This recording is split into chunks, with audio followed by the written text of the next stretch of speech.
Filipenses 4, verso 8.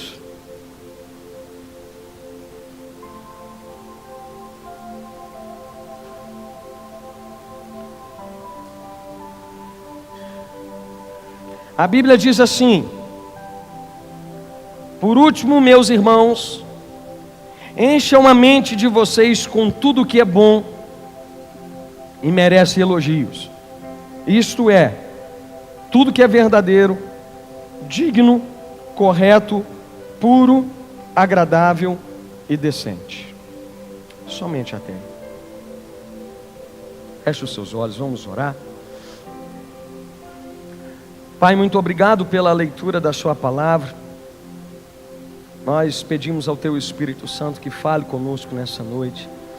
Obrigado por tudo que o Senhor tem feito até aqui e obrigado por aquilo que o Senhor ainda há de fazer. Teu Espírito tenha total liberdade de falar aos nossos corações em nome de Jesus Cristo. Usa a minha vida com graça, com autoridade, sabedoria, para compartilhar ao coração do teu povo tudo que o Senhor ministrou ao meu coração.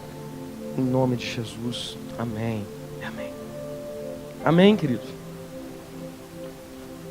Querido, nós fizemos a leitura de um versículo e o Senhor está aqui nos ensinando nessa noite o que deve ocupar a nossa mente.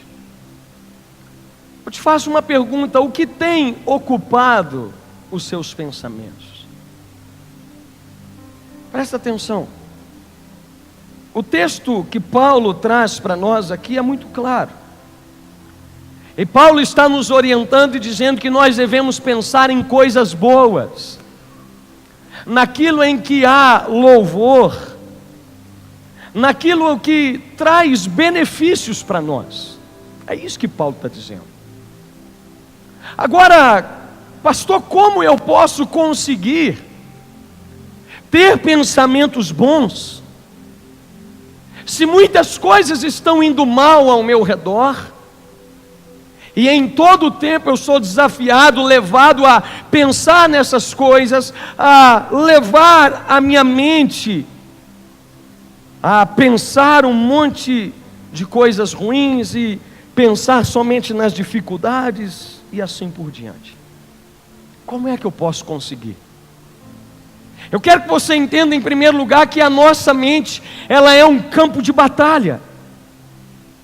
E muitas pessoas, antes de entrarem numa guerra, melhor dizendo, antes de entrar em alguma situação para solucionar o problema, eles já entraram derrotados, porque eles entram com aquele pensamento de que não vão conseguir.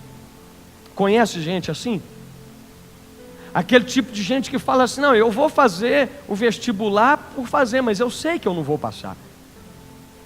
Não, eu vou fazer aquela entrevista de emprego, mas eu sei que tem gente mais capacitada do que eu. Está cheio de pessoas dessa maneira.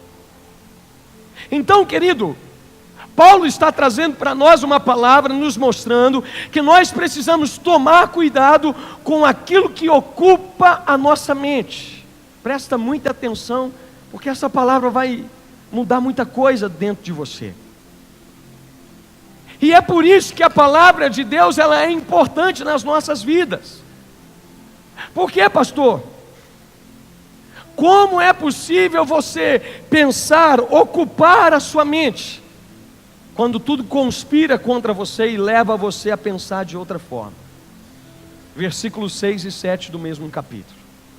Paulo diz assim: não andeis ansiosos com coisa alguma, mas em todas as orações, peçam a Deus o que vocês precisam, debaixo de súplica, e orem sempre com o coração agradecido. E a paz de Deus, que excede todo o entendimento, guardará o vosso coração e a vossa mente em Cristo Jesus. Presta atenção uma coisa.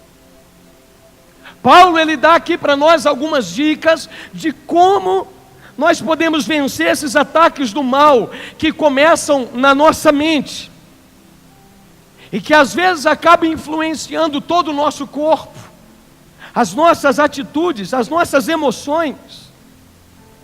Em primeiro lugar, Paulo ele está ensinando algo para nós: não andeis ansiosos por coisa alguma. Querido, nós falamos muito algumas semanas, no mês de outubro, em que muito se falou sobre suicídio. Foi um mês de prevenção, setembro, perdão, mês de prevenção ao suicídio. E nós falamos muito sobre ansiedade. A ansiedade, ela te priva de você viver, de desfrutar de um tempo maravilhoso no presente, no dia chamado hoje. Talvez você está passando por muitas dificuldades, mas, querido, com certeza Deus também tem feito muita coisa boa na sua vida. Só de você estar aqui, isso já é um grande milagre. Isso já é o cuidado de Deus com cada um de nós. Isso mostra o quanto Deus tem sido fiel e guardado a nossa vida. E eu disse que a ansiedade é excesso de futuro. Um futuro incerto, que talvez nós nunca vamos chegar a viver, que eu nem sei se eu vou enfrentar, e nós acabamos sofrendo por antecipação. E Paulo ele traz essa palavra para nós: não andeis ansiosos por coisa alguma. Pastor, eu tenho ansiedade por algumas coisas. Paulo está dizendo, querido, é por coisa alguma. Daqui a pouco você vai entender aonde eu quero chegar. Segundo lugar, Paulo ele nos ensina o que, pastor? Que nós precisamos aprender a pedir a Deus e como pedir. Paulo está deixando bem claro que nós temos livre acesso de orar e de pedir as coisas para Deus. Você pode ter sonhos, você pode ter projetos, você pode ter objetivos, isso não é errado. O errado é você sonhar e deixar Jesus de fora dos seus sonhos. O errado é você planejar toda a sua vida, viver em função de conquistar as suas coisas, os seus objetivos, e esquecer de que em primeiro lugar é o reino dos céus que precisa ser buscado. Isso é que é o nosso erro. Jesus deixou bem claro para nós em Mateus 7, que aquele que pede, dá-se-vos-á. Então nós precisamos aprender a pedir. E Paulo também nos ensina como pedir. Pastor, como é que eu peço a Deus? Paulo deixa bem claro: peça em oração. Mas eu quero que você entenda que a oração que Paulo está dizendo aqui não é qualquer tipo de oração. Se você deseja algo de Deus com toda a intensidade, você precisa suplicar. Paulo está dizendo isso. Quantas coisas, querido, nós já oramos e já pedimos para Deus e deixamos de lado. Já aconteceu isso com alguém? Porque comigo várias vezes. Agora, sabe por que você deixou aquela oração de lado? É porque você não queria aquilo de verdade. Não queria. Era algo para satisfazer um desejo do momento. Porque se você quisesse aquilo de verdade, você estava clamando por isso até hoje. Você não tinha abandonado e deixado para lá. Esse é o motivo, um dos motivos do porquê Deus às vezes não nos responde às orações e não nos dá determinadas coisas. Primeiro porque talvez o motivo é egoísta, e Tiago diz que nós pedimos e não recebemos porque pedimos mal para gastar nos nossos próprios prazeres. Tem muita gente que pede coisas para Deus e Deus não dá, e a pessoa fica emburrada. Por que que Deus não dá, pastor? Porque Deus sabe a finalidade daquilo que ela está pedindo. Mas em segundo lugar, Deus às vezes também não nos dá determinadas coisas, porque nós de fato não cremos que Ele é poderoso para nos dar aquilo. Nós oramos um dia, uma semana, um mês, e as coisas não acontecem, nós deixamos de orar. Agora, queridos, se deixamos para lá, é porque aquilo não era importante para nós. Se não é importante para nós, você acha que vai ser importante para Deus? É claro que não. Eu tenho coisas que há anos eu tenho orado, e até hoje elas não aconteceram. E sabe qual é a palavra que eu tenho para te dar? Eu vou continuar orando, até que elas cheguem a acontecer, ou até que Deus me dê uma resposta, uma palavra de que talvez aquilo não é propósito dele para a minha vida. E se ele me der essa resposta, eu vou ficar super feliz, porque eu tenho certeza que ele vai me apresentar sonhos muito maiores do que esse. Então, querido, eu sempre oro e eu falo para lembrar a Deus dos meus sonhos. Não que Deus se esqueça, mas eu também quero que Deus saiba que eu também não esqueci dos meus sonhos, dos meus projetos.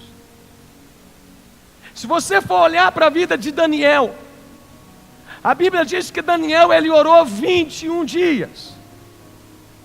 Só que o texto diz que desde o primeiro dia, a oração de Daniel havia sido ouvida. Mas houve uma guerra espiritual, e os demônios estavam travando a resposta de Daniel. O que a Bíblia diz? Daniel continuou orando, até receber a resposta da sua oração. E eu tenho certeza disso. Se demorasse mais tempo, Daniel continuaria orando mais tempo. Se fosse 1 ano, 2 anos, ele continuaria orando. Então, querido, entenda que suplicar é você desejar com toda a intensidade. Só que quando eu falo disso, eu não quero abranger aqui somente os seus sonhos materiais, físicos, não. Eu quero que você entenda que eu e você precisamos desejar ardentemente e suplicar principalmente pela presença de Deus. Isso é o mais importante.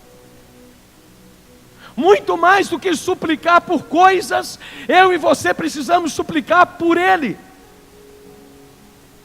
Quer um exemplo? Salmo 42.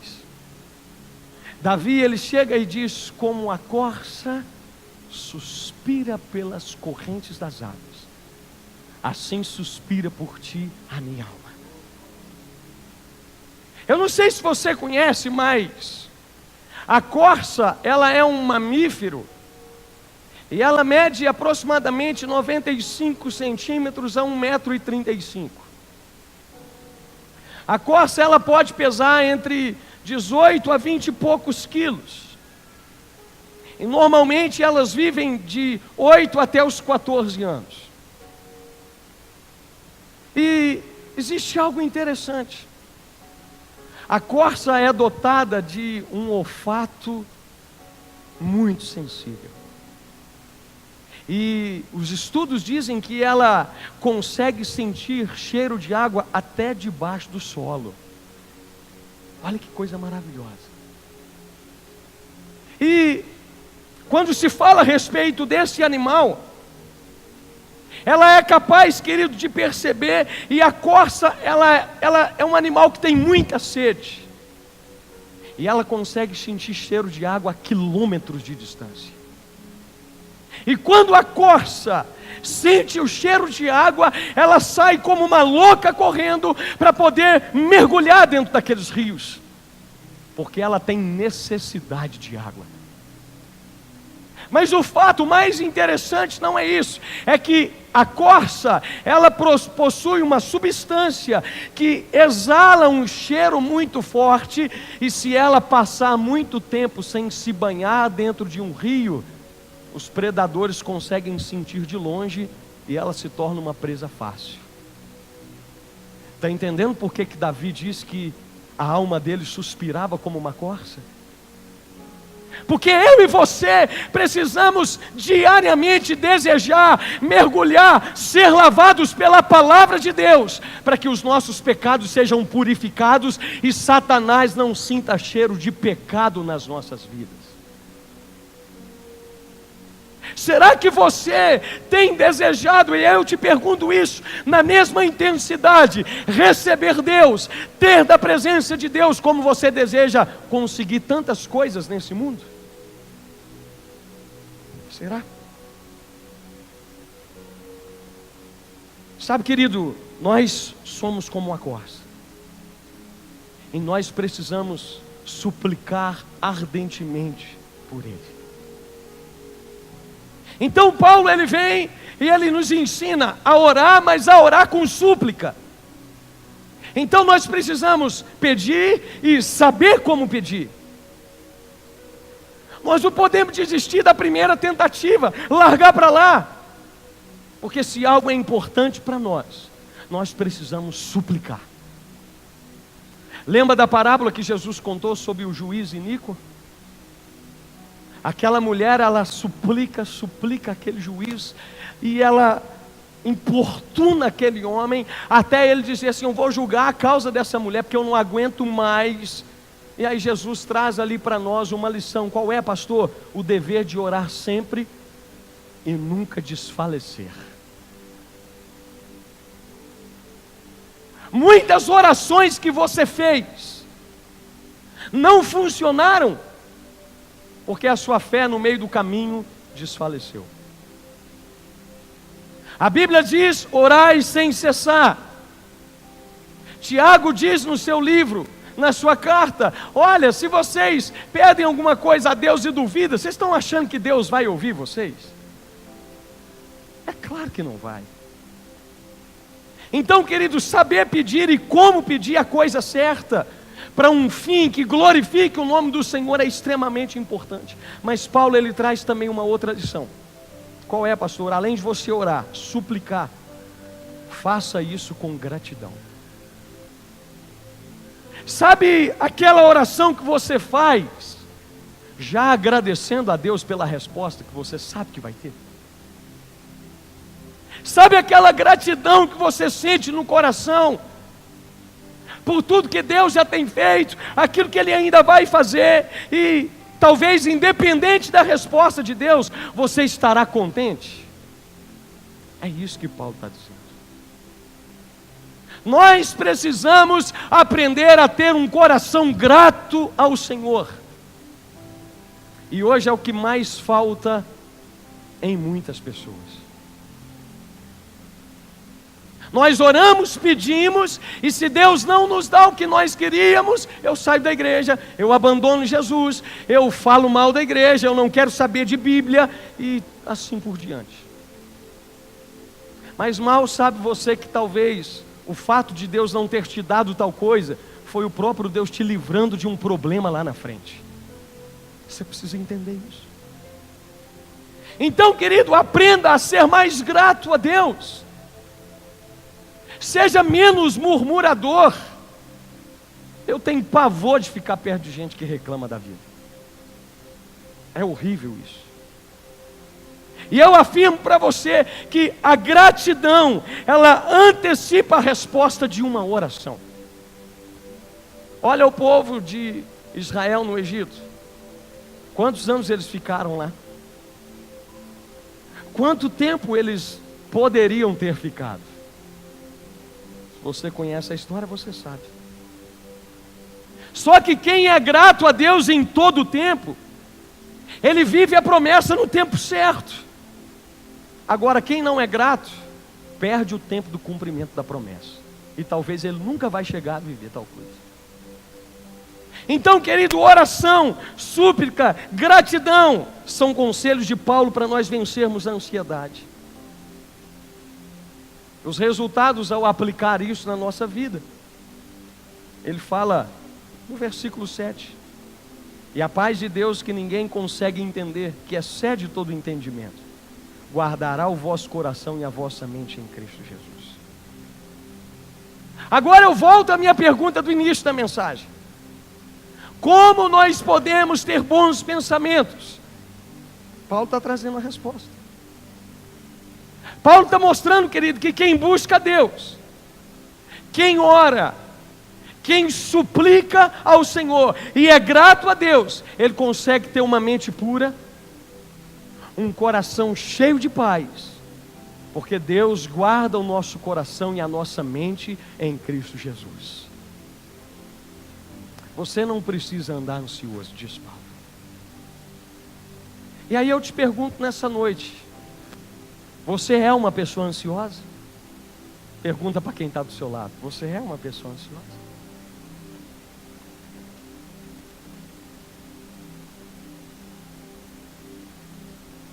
Lucas capítulo de número 12. Jesus ele traz ali uma palavra aos discípulos, versículo de número 22. E ele começa dizendo, Jesus disse aos discípulos: é por isso que eu digo a vocês, não andeis ansiosos, não se preocupem com a comida que precisam para viver, nem com a roupa que precisam para se vestir.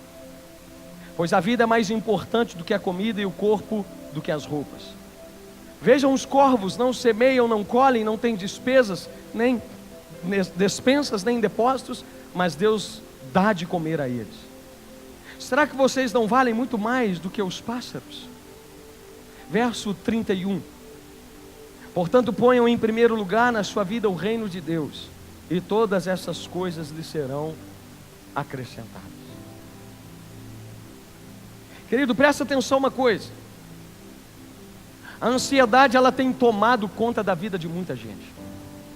E talvez você é uma pessoa ansiosa. Talvez você é daquele tipo de gente que vive roendo as unhas por tudo, antecipando problema, ou até criando problema que não existe. Sofre por antecedência, por coisas que nunca vai acontecer. Que roupa que você vai vestir, se você vai ter trabalho amanhã, aonde que seu filho vai estudar, como é que vai ser a sua aposentadoria, se você vai conseguir comprar tal coisa, e se alguém da sua família vai morrer, eu não sei. Mas, querido, a ansiedade é o mal desse século. As pessoas, elas estão andando com o nervo à flor da pele. Você vai conversar com as pessoas, a gente percebe pela fala delas como o mundo anda ansioso. Eu falei nos últimos cultos que nós aprendemos sobre isso, sobre causas. Poderia abordar mais duas aqui hoje. Primeiro, às vezes sentimos a ansiedade pela ameaça. Como assim, pastor? Tem gente que é ansioso pela ameaça de uma doença. Ansiosa só pelo fato de pensar que um dia pode ficar doente. Estou te falando porque eu atendo pessoas assim. Tem gente que não faz exame médico por medo de descobrir que tem alguma coisa. Isso é ansiedade, que depois se torna medo. E se você observar, abrir a Bíblia em 2 Timóteo 1,7, você vai ver que o medo ele é muito mais do que um sentimento, ele é um espírito demoníaco. Então, querido, medo de quê, pastor? Tem gente que tem medo de não casar, de ficar para titio. Tem gente que tem medo de casar e dar errado. Outros têm medo da morte. Tem gente que tem medo da solidão. Tem gente que tem medo de chuva. Dá um relâmpago, ele junta com um cachorro e anda para debaixo da cama. Tem medo de tudo. Medo do hoje, medo de amanhã, medo de tantas coisas, medo de perder o emprego, e como é que vai ser? Isso é sinônimo de ansiedade. Agora, antes de aprofundar um pouquinho mais nesse texto, eu quero que você aprenda comigo o que não é ansiedade. Porque tem muita gente que confunde as coisas. Pastor, o que não é ansiedade? Quando você busca ter suas necessidades supridas, isso não é ansiedade. Jesus ensinou a orar. Em Mateus capítulo 6, o pão nosso de cada dia nos dai hoje, ou seja, supre as minhas necessidades de hoje. O problema é que o mundo tem andado tão ansioso, as pessoas estão vivendo em função das coisas, E isso é o erro. Parece que o bem-estar físico das pessoas está muito além do espiritual. Ou seja, primeiro eu busco as minhas coisas, se der tempo e se sobrar eu busco Deus. É o que a maioria das pessoas tem feito. Então, querido, não é errado você sonhar, você trabalhar, não tem problema. O errado é você buscar a Deus em segundo plano. Pastor, o que não é ansiedade? Fazer uma previdência quanto ao futuro. Isso não é ansiedade. Sabe o famoso pezinho de meia? Não tem nenhum problema você guardar um dinheirinho para uma eventualidade, para uma consulta, para uma viagem. Isso não tem problema. E a Bíblia aprova o trabalho previdente da formiga. Já leu isso lá em Provérbios? Os passarinhos, eles fazem provisão. Alguns mudam até de ambiente, de lugares, e vão atrás de climas mais quentes antes do inverno. O que na verdade Jesus proíbe não é a previdência, é a preocupação ansiosa. Isso é diferente. É você se matar de trabalhar, e esse é o próximo. Trabalhar para ganhar a própria vida não é ansiedade, porque nós também não podemos esperar o sustento de Deus cair do céu, de graça. De braços cruzados, ficar preguiçoso, dizendo a Bíblia, não, meu Pai Celeste vai prover todas as coisas. Vai fazer chover pão lá na minha horta. Vou plantar uma árvore lá e vai nascer dinheiro. Querido, nós temos que trabalhar. O problema da ansiedade é que outras pessoas, elas vivem para trabalhar. Isso sim é ansiedade. E tem destruído muita gente. Pastor, e quem não gosta de trabalhar? Qual é o oposto de ansiedade? Se você for olhar no vocabulário, é ociosidade. Mas no vocabulário cristão é vagabundagem. Amém, querido? Então, trabalhe. E se falando de ansiedade, nós podemos ver que há vários efeitos da ansiedade. Existem reações físicas que acontecem no nosso corpo. 50% das doenças que nós sofremos são psicossomáticas. Reflexo de uma vida desregrada, de uma vida ansiosa, de uma vida na correria. E as pessoas passam a buscar uma paz química, ou seja, elas dormem um sono artificial, porque tem que tomar remédio para dormir. Querido, mas também existem reações espirituais da ansiedade, porque a ansiedade, ela nos afasta de Deus. Eu sempre digo que onde começa a ansiedade, termina a fé. Se você é uma pessoa ansiosa, Deus não vai agir na sua vida. Deus não responde orações de pessoas ansiosas, porque você quer que Deus faça no seu tempo, do seu jeito, da sua forma. Tem gente que trilha até o caminho que Deus tem que andar. Fala, Deus, faz assim, assim, assim, assim. Se não for assim, eu também não quero. Aí faz biquinho para Deus. Ansiedade. Querido, e eu quero que você entenda nessa noite o quanto isso traz mal para você. Depois eu vou te ensinar como é que você livra disso. Querido, a ansiedade, ela é destrutiva. A palavra ansiedade no grego, ela significa estrangulamento. Sabia disso? A ansiedade, ela enforca a pessoa. Ela destrói a pessoa, ela oprime o coração, ela sufoca a esperança de dias melhores. Ela destrói a sua paz. E o problema é que se fosse só a sua era bom, mas destrói a paz de todo mundo que está perto.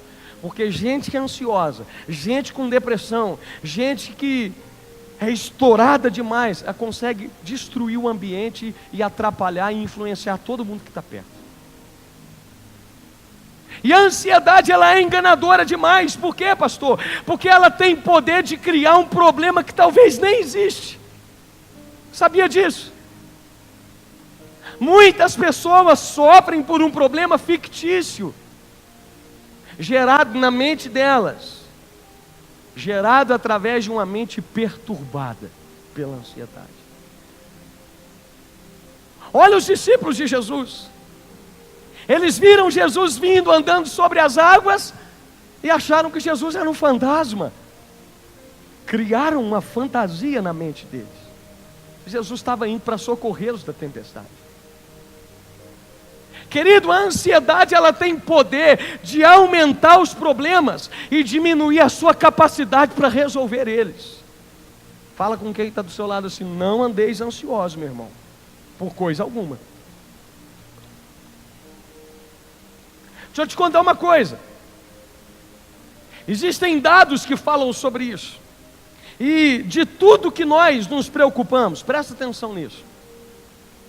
De tudo aquilo que você preocupa, quem aqui está com alguma preocupação na sua cabeça hoje? Pode levantar a mão, não precisa ter vergonha. Deixa eu te contar uma coisa, presta atenção. De tudo aquilo que preocupa a sua mente, 40% das coisas nunca vão acontecer. 30% dessas coisas refere-se ao passado, que você não pode mudar mais. Já está feito, acabou. 12% disso refere-se a críticas de pessoas alheias, aos que os outros pensam a respeito de nós.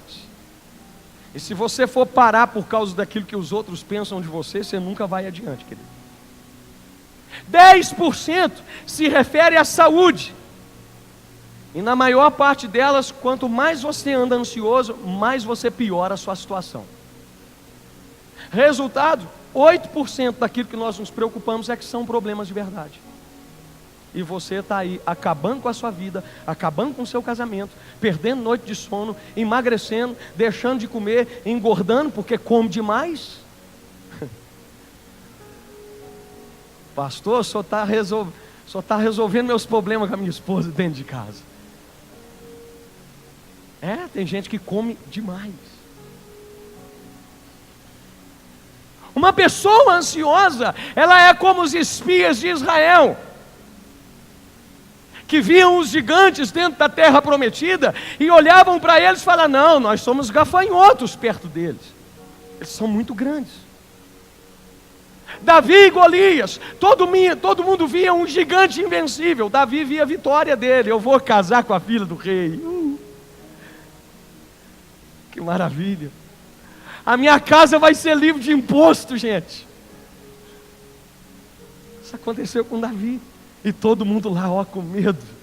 Falou: é a oportunidade da minha vida. Geazi, quando ele estava ali com Eliseu, ele olhou e viu aquele exército, achou que era impossível. Eliseu olhou e falou: Deus, abre os olhos do menino, porque grande vai ser o livramento. Querido, a ansiedade, ela tira os seus olhos do Senhor e coloca nos problemas e faz com que eles se tornem maiores do que são.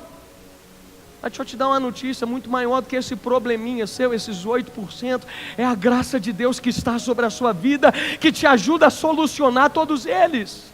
Não andeis ansiosos, porque a ansiedade ela é inútil. Por quê, pastor?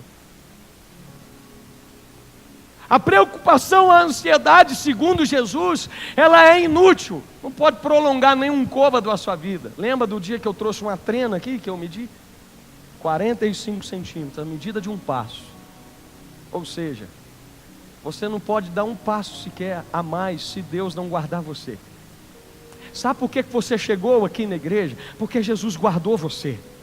Ele queria que você ouvisse essa palavra. Você vai embora para sua casa hoje para viver uma vida nova, para viver um tempo novo de Deus, porque Ele te trouxe aqui para trazer essa palavra a você, para mostrar que é Ele quem garante o seu futuro, é Ele que te protege. Para de andar ansioso, querido. A ansiedade, ela nos mata pouco a pouco, ela rouba as nossas forças, enfraquece a nossa fé. A ansiedade mata, sabia disso? Eu disse que o sentido da palavra ansiedade é estrangular. E quando nós estamos ansiosos, nós sempre teimamos em querer tomar as rédeas da nossa vida das mãos de Deus e trazer para nós. Só que eu afirmo para você, querido, preocupar com o amanhã não vai te ajudar nem amanhã e nem hoje. Escuta uma coisa, nunca esqueça disso que você ouviu. Se alguma coisa nos rouba as forças hoje, significa que nós vamos estar mais fracos para enfrentá-las amanhã. Pare de andar ansioso por coisa alguma. Paulo já diz, isso é coisa alguma. Esse problema é um problema algum. Isso é pequeno demais diante da grandeza do nosso Deus. Só que a ansiedade, ela é cega. Por quê, pastor?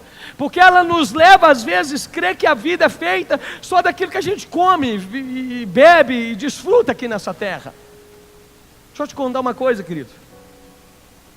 A ansiedade, ela não nos deixa ver a obra da providência de Deus para a natureza e nem na nossa vida.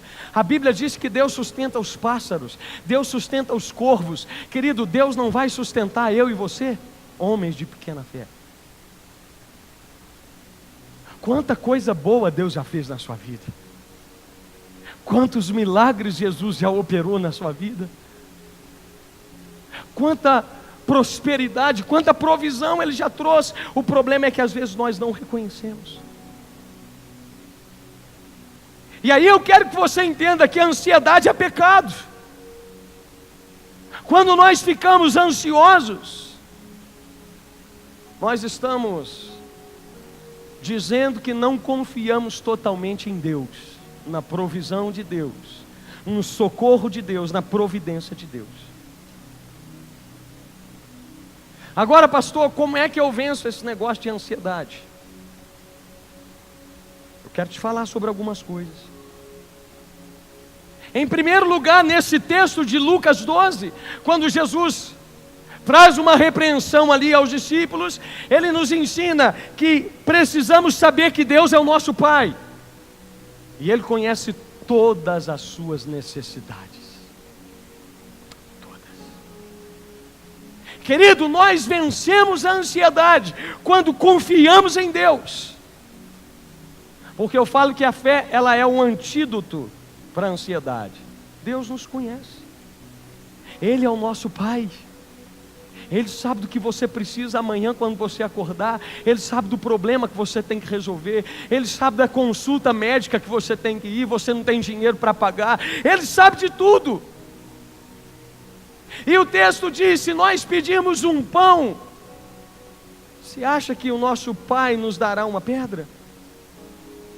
Se um filho pede um peixe para o pai vai dar pedra para o filho? É claro que não.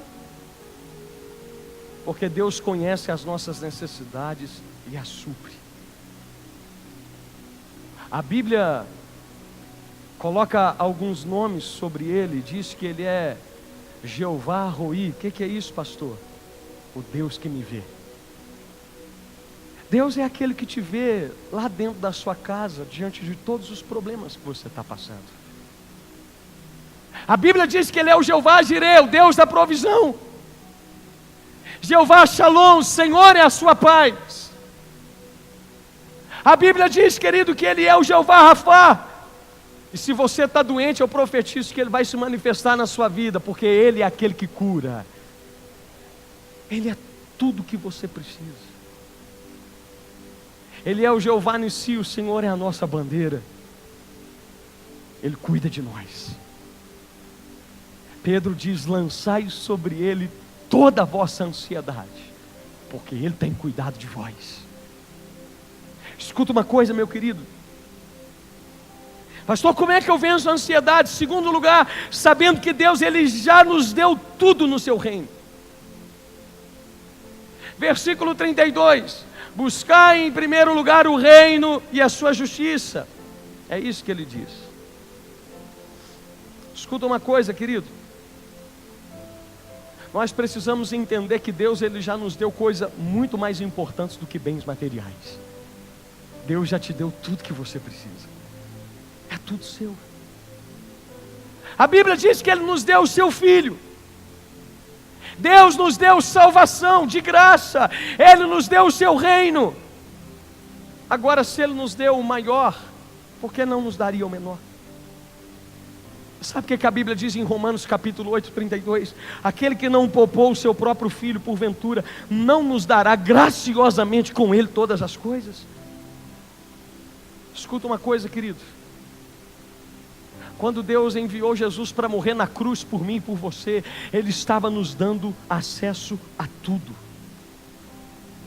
Ele provou o seu amor por nós indo à cruz. Ele nos deu o seu reino, e a partir do momento em que nós tomamos posse e declaramos que somos filhos de Deus, tudo se torna nosso. É tudo seu. Mas em terceiro lugar, pastor, como é que eu venço a ansiedade? Sabendo que quando você cuida das coisas de Deus, Ele cuida das suas necessidades. Jesus disse: buscai em primeiro lugar o reino de Deus.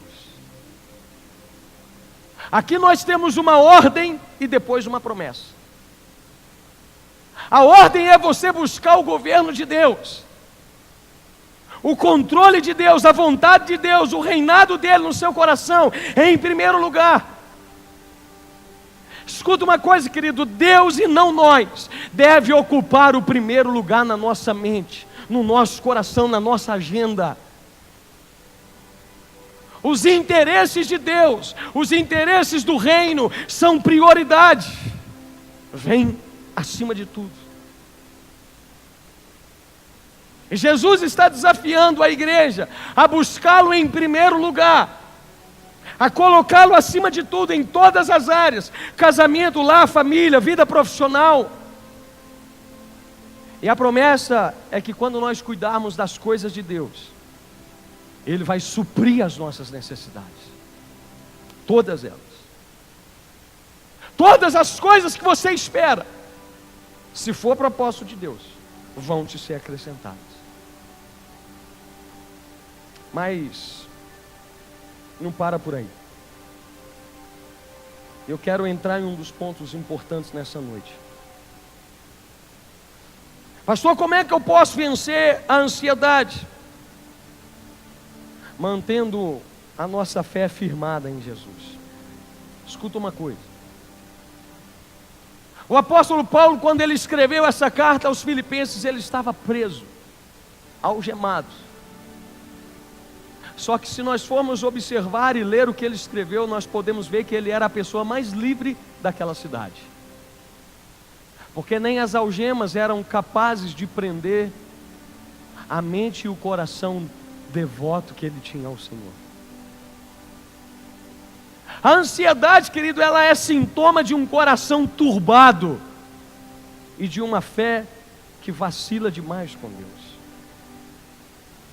João capítulo 14, eu quero aprofundar um pouquinho nisso.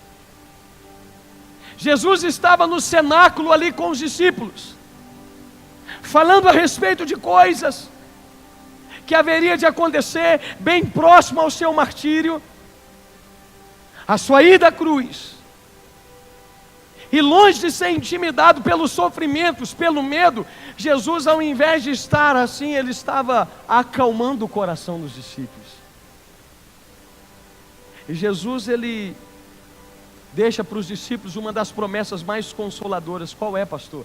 Jesus olha para eles e fala assim: eu deixo-vos a minha paz. A minha paz eu vos dou, e não vou lá dou como o mundo dá. Querido, a paz, presta atenção nisso. Você pode passar problemas e ter paz, e eu vou te mostrar isso na Bíblia. A paz, ela é um estado de alma. É quando você desfruta completamente da presença, da plena presença de Deus. E Jesus está dizendo que mesmo em meio a turbulências, eu e você podemos ter paz. Eu sempre falo que a paz não é a ausência de tempestade, mas paz é você ter o senso da presença protetora de Deus em meio à tempestade, porque Ele é Jeová Shalom, o Senhor é a minha paz. Então, meu irmão, no mundo cheio de aflições, cheio de dores, de problemas, nós podemos experimentar dessa paz que Jesus dá, que excede todo o entendimento, diz ele. E ao invés de nós vivermos estrangulados pela ansiedade, pelo mal, Paulo diz que nós podemos viver guardados pela paz de Cristo Jesus. Ele guarda a sua mente, Ele guarda o seu coração. Jesus estava se despedindo dos discípulos ali, em João 14. Era a quinta-feira do Getsêmani. Era a quinta-feira do suor de sangue. Era a quinta-feira que ele seria traído, que Judas negaria ele. Era a quinta-feira da prisão de Jesus. Escuta uma coisa, querido. Jesus estava enfrentando tudo isso e ainda tinha condições de trazer paz ao coração dos discípulos. Jesus fala para eles: olha, não se turbe o vosso coração. Quando Jesus deu essa palavra para eles, Jesus estava falando: para de andar ansioso, confie em mim. O que ele diz? Crede em Deus e também em mim. Jesus estava dizendo para ele: assim como vocês creem em Deus, confiam em Deus, confiam também naquilo que eu estou falando para vocês. Não precisam ficar turbados, ansiosos, preocupados. Eu estou indo para preparar uma morada para vocês, porque eu vou levar vocês para lá comigo. Que coisa linda, querido. Querido, essa fé em Cristo, ela é o remédio para o coração turbado. Se você chegou aqui hoje ansioso, preocupado com o que você tem para fazer amanhã, Jesus traz essa palavra para você: não se turbe o vosso coração, só confie em mim. Fica tranquilo. As crises vêm, a dor vem, o choro vem, mas Jesus está dizendo: continue confiando em mim. Queridos, problemas são inevitáveis, isso vai acontecer. Você vai chorar, você vai passar por crise financeira, você pode enfrentar uma doença, mas Jesus já está te dizendo antes de tudo: não se turbe o vosso coração, eu vou passar junto com você em tudo aquilo que você tiver que enfrentar. Para que você está andando ansioso? A Bíblia diz que Abraão, ele creu contra a esperança. Isso é fé.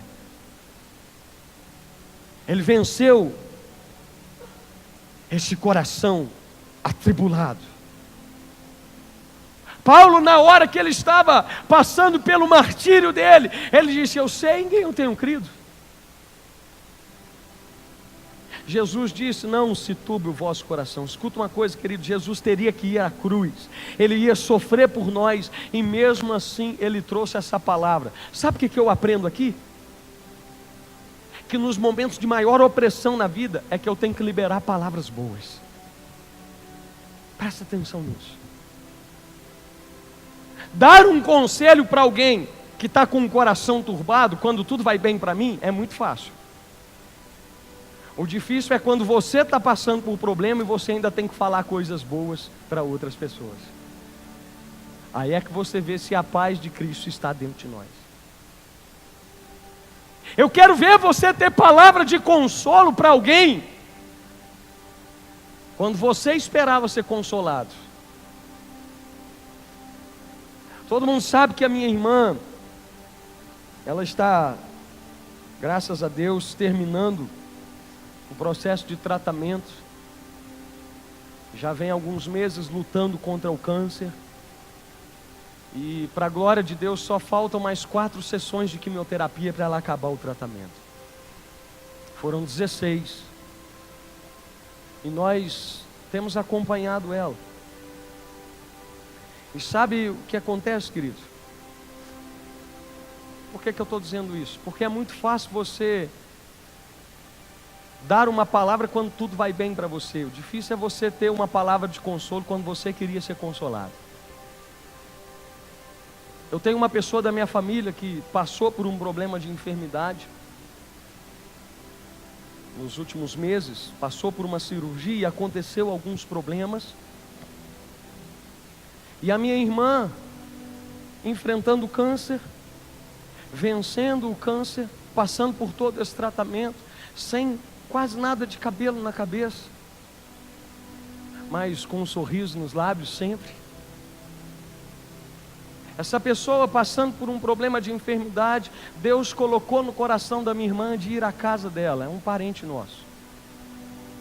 E a minha irmã saiu de casa, chegou lá, a pessoa estava totalmente em depressão, ansiosa, não queria sair de casa, não queria quase andar. A minha irmã tem amizade com uma médica, pegou essa médica, levou até a casa dessa pessoa, começou a fazer um tratamento de fisioterapia com ela. A pessoa que não estava andando já passou a andar.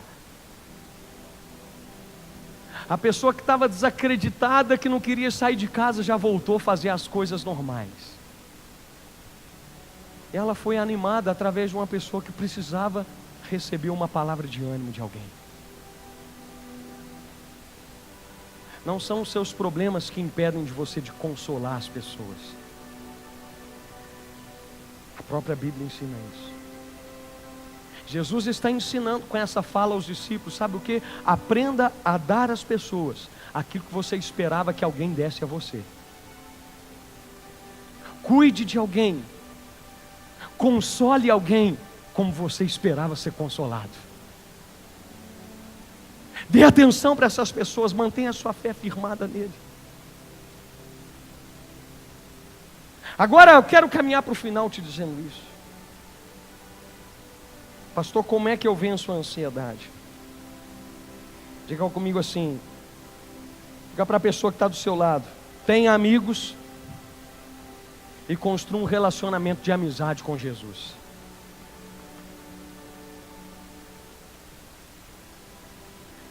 Escuta uma coisa, querido. Jesus é a nossa única fonte de vida e paz, sustento. E o seu relacionamento com Ele faz toda a diferença, principalmente nas horas de crise. Como é bom ter pessoas por perto na hora de crise, não é? Amigos, familiares, irmãos, seu pastor. Agora, quanto mais ter Jesus perto e próximo de nós. A Bíblia conta uma história no Evangelho, e Jesus conta uma história sobre Lázaro. E responde uma coisa: quantas pessoas morreram em Israel no dia em que Lázaro morreu? 2, 10, 20, 30. Você sabe? Alguém sabe? Ninguém, gente. Que vergonha. Mas a Bíblia não diz.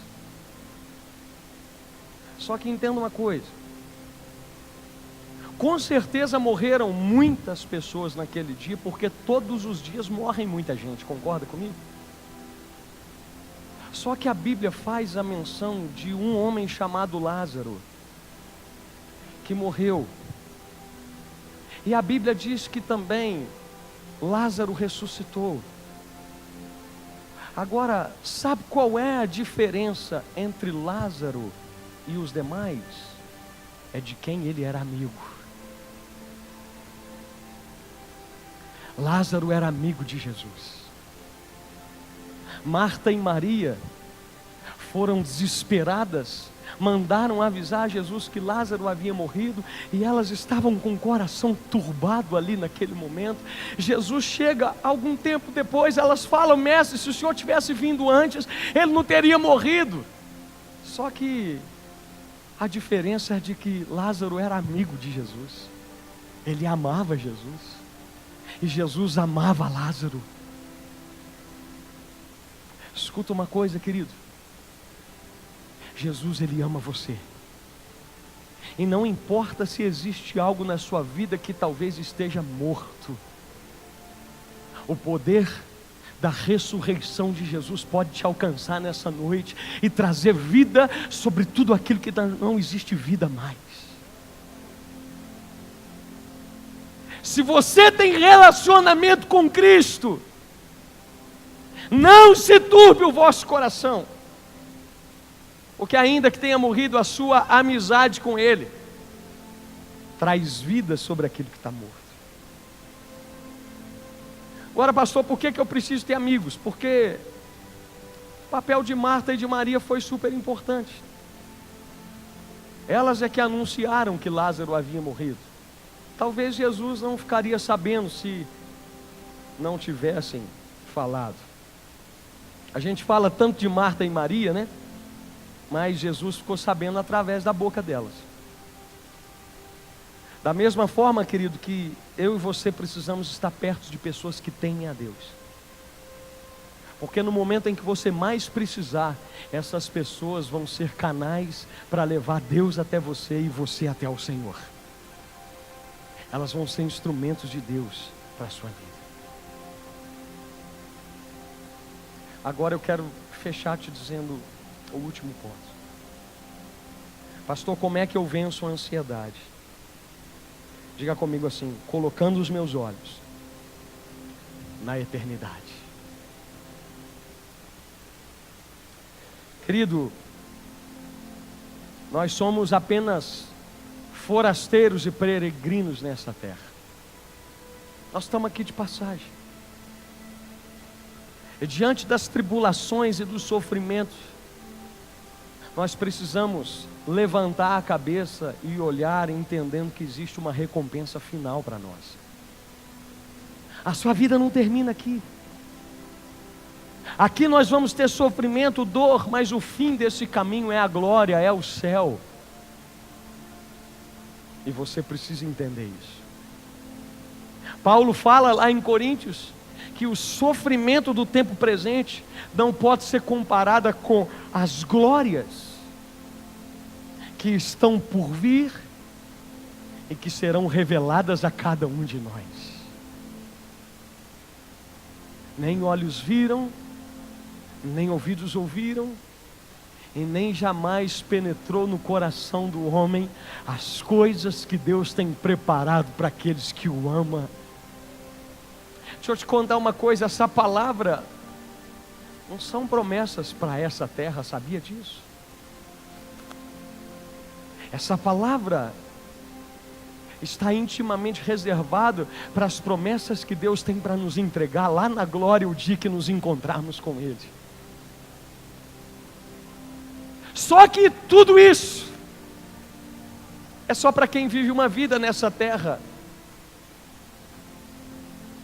entregue a Jesus. Eu sempre faço uma pergunta aqui: por que Deus levaria alguém para o céu se essa pessoa não deseja estar na presença dEle aqui na terra? Responda isso para você. Tem gente que vive uma vida tão afastada de Deus aqui, só pensa em trabalhar, em conquistar, em adquirir, e não há nada de errado nisso, nós falamos isso. Mas por que Deus levaria você para o céu, se você não tem tempo para Ele aqui nessa terra? Por que Deus levaria você para o céu, se o culto para você é algo que você vem de vez em quando? Você não é uma corça que anseia pelas correntes das águas? Lembra do que eu preguei semana passada? Só bebe água quando está com sede. Tem gente que só bebe água quando está com problema nos rins, que deu pedra e o médico manda beber água. Da mesma forma que tem gente que só vem na igreja o dia que está com problema para Deus resolver.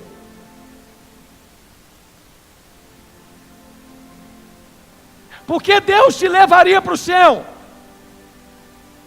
se você não o quer aqui na terra?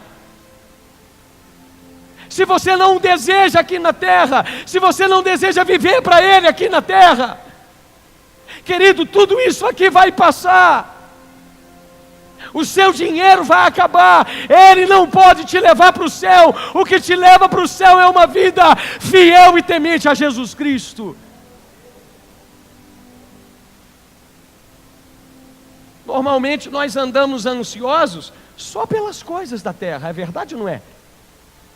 pela conta que eu tenho que pagar amanhã, pelo compromisso que eu tenho, o carro que eu tenho que comprar, o sonho de ter tal coisa, investir no... Nós andamos, ninguém anda ansioso para buscar a Deus. No amanhã eu preciso acordar mais cedo para ir para a igreja orar. Você conta nos dedos quem vive assim. Nossa, hoje é domingo, até chegar quinta-feira para eu vir no culto. Está muito longe, pastor. Tinha que ter culto amanhã, terça, quarta, todo dia. Poucas pessoas são assim. E aí eu te digo que nós precisamos olhar para a nossa pátria, porque isso nos ajuda a acalmar o coração turbado. Eu termino te dizendo isso: o céu é o nosso destino, querido.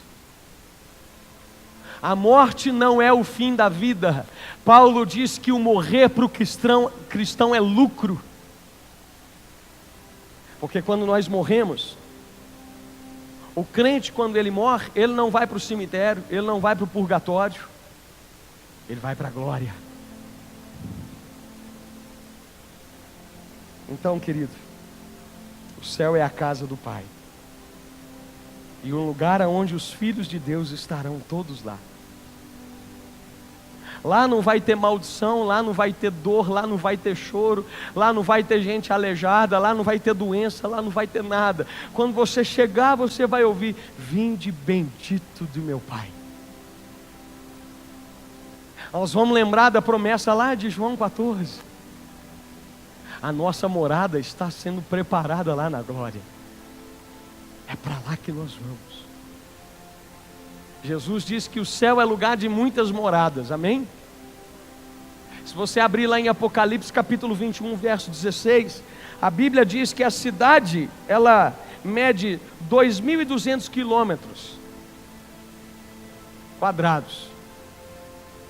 Tem espaço para todo mundo lá. Você vai ter que me aguentar lá no céu. Lá eu vou gritar na sua cabeça o tempo inteiro. Nós vamos cantar para Jesus a eternidade toda. Já valeu a pena, valeu a pena. Foi bom demais. Obrigado por eu ter sido escolhido para padecer pelo teu nome. Bem-aventurado por eu ter sido perseguido e sofri e venci as perseguições. Agora os discípulos que estavam com o coração turbados, eles foram consolados. Escuta uma coisa, querida, eu quero ler um texto para terminar. João capítulo 14. Eu quero te dizer que é só mais um pouquinho, nós vamos estar com Ele no céu. Jesus foi apenas nos preparar morada para nos levar desse lugar. João capítulo 14, versículo 1 ao 3. Vou ler na versão NTLH, presta atenção. Jesus disse: não fiquem aflitos. Creiam em Deus e creiam também em mim. Na casa de meu Pai há muitos quartos, e eu vou preparar um lugar para vocês. Se não fosse assim, eu já lhes teria dito. Verso 3: e depois que eu for preparar um lugar para vocês, voltarei e os levarei comigo, para que onde eu estiver, vós também estejais.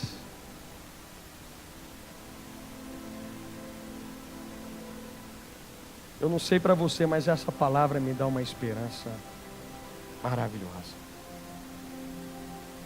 E eu quero orar por você nessa noite. Você que talvez tenha vivido ansioso, você que talvez tenha enfrentado um problema nesses dias, eu queria que você se colocasse de pé, toda a igreja. Fica de pé no seu lugar.